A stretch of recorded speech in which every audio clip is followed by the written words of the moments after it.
കൊല്ലത്തെ വിസ്മയുടെ ആത്മഹത്യാ കേസിൽ പ്രതി കിരൺ കുമാറിന്റെ ശിക്ഷാവിധി സുപ്രീം കോടതി മരവിപ്പിച്ചു. കിരൺ കുമാറിന് സുപ്രീം കോടതി ജാമ്യം അനുവദിച്ചു. 10 വർഷം തടവും 12.5 ലക്ഷം രൂപ പിഴയും ആയിരുന്നു കൊല്ലം അഡീഷണൽ സെഷൻസ് കോടതി വിധിച്ചത്. ഷബ്ന സിയാദുണ്ട് നമുക്കൊപ്പം വിവരങ്ങളുമായി. ഷബ്ന, ഏത് സാഹചര്യത്തിലാണ് ഇപ്പോൾ കോടതി ജാമ്യം അനുവദിച്ചിരിക്കുന്നത് കിരൺ കുമാർ?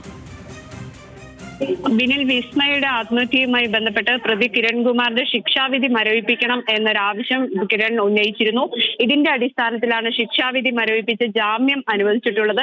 ശിക്ഷാവിധി റദ്ദാക്കണം എന്ന അപ്പീൽ ഹൈക്കോടതിയുടെ പരിഗണനയിലാണ്. ഈ അപ്പീലിൽ തീരുമാനമാകുന്നത് വരെയാണ് ഇപ്പോൾ സുപ്രീം കോടതി ജാമ്യം അനുവദിച്ചിട്ടുള്ളത്. അതുവരെ ശിക്ഷ മരവിപ്പിക്കുകയും ചെയ്തു. 10 വർഷം തടവും 12.5 ലക്ഷം രൂപ പിഴയുമായിരുന്നു കൊല്ലം അഡീഷണൽ സെഷൻസ് കോടതി വിധിച്ചിരുന്നത്. ഈ കിരൺ മോട്ടോർ വെഹിക്കിൾ ഇൻസ്പെക്ടർ ആയിരിക്കെ ആണ് ഇത്തരത്തിലൊരു സംഭവം ഉണ്ടാകുന്നത്. തുടർന്ന് സർവീസിൽ നിന്ന് ഇയാളെ സസ്പെൻഡ് ചെയ്തിരുന്നു. 2021 ജൂൺ 21 വിസ്മയ ഭർത്തൃ വീട്ടിൽ ആത്മഹത്യ ചെയ്തത്. 2020 മെയ് 20 ഇവർ വിവാഹിതരായിരുന്നു. പിന്നീടാണ് ഈ ആത്മഹത്യയുമായി ബന്ധപ്പെട്ട് സ്ത്രീധന പീഡന ആണ് ഈ മരണത്തിന് കാരണം എന്ന അന്വേഷണത്തിൽ കണ്ടെത്തുകയും പോലീസ് കുറ്റപത്രം സമർപ്പിക്കുകയും ചെയ്ത് കൊല്ലം അഡീഷണൽ സെഷൻസ് കോടതി പിന്നീട് ശിക്ഷ വിധിച്ചു. അതിനുശേഷം അഡീഷണൽ സെഷൻസ് കോടതി ജാമ്യാപേക്ഷ നൽകി. പിന്നീട് ഹൈക്കോടതിയെ സമീപിച്ചു. ഹൈക്കോടതി ജാമ്യാപേക്ഷ തള്ളിയിരുന്നു.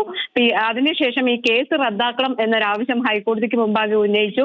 ഹൈക്കോടതിയിൽ ഇപ്പോൾ ഈ കേസ് പെൻഡിംഗ് ആണ്. ഇതിനിടെയാണ് ഇത്തരത്തിൽ ഒരു അപേക്ഷയുമായി സുപ്രീം കോടതിയെ സമീപിക്കുന്നത്. സുപ്രീം കോടതി ഏതായാലും ഹൈക്കോടതിയുടെ പരിഗണനയിൽ ഈ കേസ് നിലനിൽക്കുന്നതിന് തൽക്കാലത്തേക്ക് ശിക്ഷാവിധി മരവിപ്പിക്കുകയും കിരണിന് ജാമ്യം അനുവദിക്കുകയുമാണ് ഉണ്ടായത്.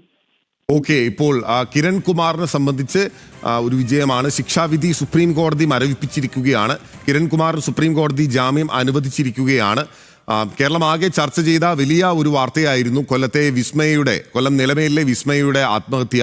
അത് പിന്നീട് സ്ത്രീധന പീഡനമാണ്. അതിക്രൂരമായി കിരൺ കുമാറും ഭർത്തൃ വീട്ടുകാരും ഉൾപ്പെടെ വിസ്മയെ പ്രതിസന്ധിയിലാക്കിയിരുന്നു സ്ത്രീധനം ചോദിച്ച്. അത് വലിയ കാറും പണവും എല്ലാം സ്ത്രീധനം നൽകിയ ശേഷമായിരുന്നു ഈ പീഡനം എന്നുള്ളത് കേരളത്തിന്റെ മനസാക്ഷിയെ മരവിപ്പിച്ചിരുന്ന ഒരു വാർത്തയായിരുന്നു. അതിലാണ് ഇപ്പോൾ സുപ്രീം കോടതി കിരൺ കുമാറിന്റെ ശിക്ഷ മരവിപ്പിക്കുകയും ജാമ്യം അനുവദിക്കുകയും ചെയ്തിട്ടുള്ളത്. ഷബ്ന സിയാദാണ് വിവരങ്ങൾ നൽകിയത്.